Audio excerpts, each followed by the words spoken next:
I have a lot of trips I do. Um, this is the most recent one I did. I just got back, like 3 weeks ago. Um, my kind of trips are definitely for the person who's broke, hates a 9 to 5, and wants to see the world. So, I travel in my little Mazda sedan across the country any chance I get.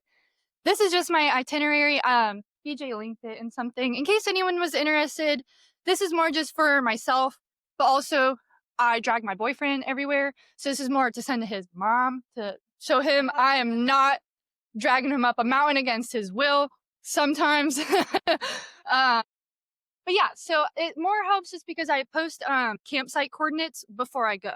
And I think the most beneficial thing in my presentation is I get asked a lot, where do you sleep? Because I don't have the money to pay for sleeping.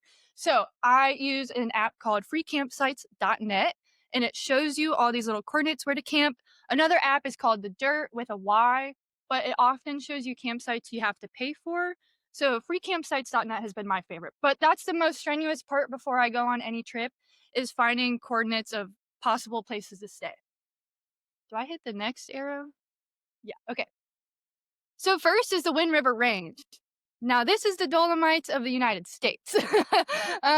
It can be crowded, but only really within the first like 5 miles. If you hike back far enough, no one's there. So I just kind of hodgepodged a bunch of photos from this one trip into one. It kind of goes in order from right to left and then down below. We went clockwise, go clockwise. If you do that, we did the Cirque de Towers. That's just the most popular trail to do. It's about 23, 24 miles. It's definitely the most scenic in my opinion, just because you get these beautiful towers down here, that kind of looks like the Dolomites in my opinion, even though I haven't been. But you come up on Dream Lake, and that's where you kind of see those towers coming in. And it's also like pretty moderately temp. There's tons of water everywhere too. So you can carry 1 liter at a time. However much you want to drink to get yourself through the next mile, you'll find a lake. And they're all beautiful. I did not swim in any. It was really cold. This actually, it did hail, but only for about 5 minutes. But then we had a beautiful sunset. And then you're going to camp at Texas Lake. Once you go over Texas Pass, you cannot camp at Lake Solitude because you can't filter water at that lake. So they try and tell people not to camp there. So you're going to be camping at Texas Lake, looking up at Texas Pass, thinking, how the hell do I get over that? I promise once you get to the base, it looks less steep. So you're going to trek up this little pass, taking your time. You're going to enjoy all the pikas. Does everyone know what a pika is? Imagine a wild hamster that is about this round. You're going to hike up and enjoy all the pikas, and they're chirping and gathering flowers and building their nest. And then once you get over the pass, that's the best view. That's what like all these pictures are from down here. You're going to finally see the towers and everything else. And then the rest of the day, you're gradually going downhill.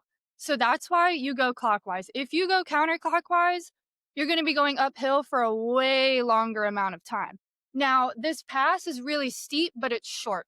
So once you're up it, you're up it. Take as much time as you want, then you're good to go. Anyways, that's Wind River Range. That's my favorite place I've been so far. I can't wait to spend all my time there. And if you have binoculars, you can watch people climb the tower. You can see their little bodies up top and watch them climb. And then next on this trip is my heart's favorite is Grand Teton. I used to live in Red Lodge, Montana. So Grand Teton is where I would spend most of my weekends. But it was my boyfriend's first time there. So I threw him through the ringer. So the first day we did Disappointment Peak, which is pretty mild until this one chimney section, but it's so fun. You'll feel like a badass. You get to go through this rock in this tiny section.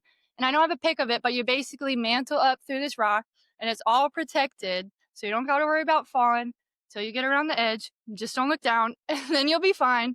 The rest of the way, you're just trekking uphill and it takes you to that second photo. That's the Grand Teton. You are right in front of the Grand Teton. And then that next photo is also some of like, that's the Middle Teton and whatever one's next. That's a pretty horse. Sometimes there's snowfields up there. Jackson Lake, that's where you can take a $5 shower, swim, eat. They got really good cocktails there too. And then that's The next day, I took him up Middle Teton, which is one of my favorite hikes and most awful descents. But you'll love it because you get to say you hiked one of the Tetons. And it involves no ropes, no climbing gear. You should just bring a helmet because there's a lot of loose rock. And if it's busy on like a weekend, people might kick rocks down on you. So that's a view of before climbing it. That's one of the more loose sections of it, but it's okay. Like it's all solid. It's no real climbing. That's why it's a good peak to do. It is a long day. It's maybe like 16 miles, so your knees will hurt, but you don't need a rope. You don't need climbing gear or anything like that. And then that's the view on top. This was my second time on it. It was a bit hazy. We had a bunch of wildfires in northern Montana. Um, there was actually a helicopter doing like search and rescue practice, but you can just sit up there and enjoy the view. There's a really fat marmot that lives up there too. And then that's just like the morning glow of the Tetons. Okay, next. Then of course we had to do Yellowstone. He'd never been to Yellowstone. Not my favorite in the summer, fall, go in the winter, but here's some good photos from Yellowstone. The bison are cool. That's all I gotta say about that. And then last but not least, I know this was a Wyoming trip, but go to Badlands on the way home. You just kind of drive through it anyways, and it's really good to see wildlife. Lots of bison, about 10,000 prairie dogs, maybe 10 million. They are everywhere. And then there's like goats and everything too. But it's just really diverse landscape. And that's it. And that's a pika. Was that 10? So Hannah has her itinerary to like kind of so you can see how many days she took to do everything. So that'll be one of the docs shared later in her pack list on there. So you'll be able to see that later.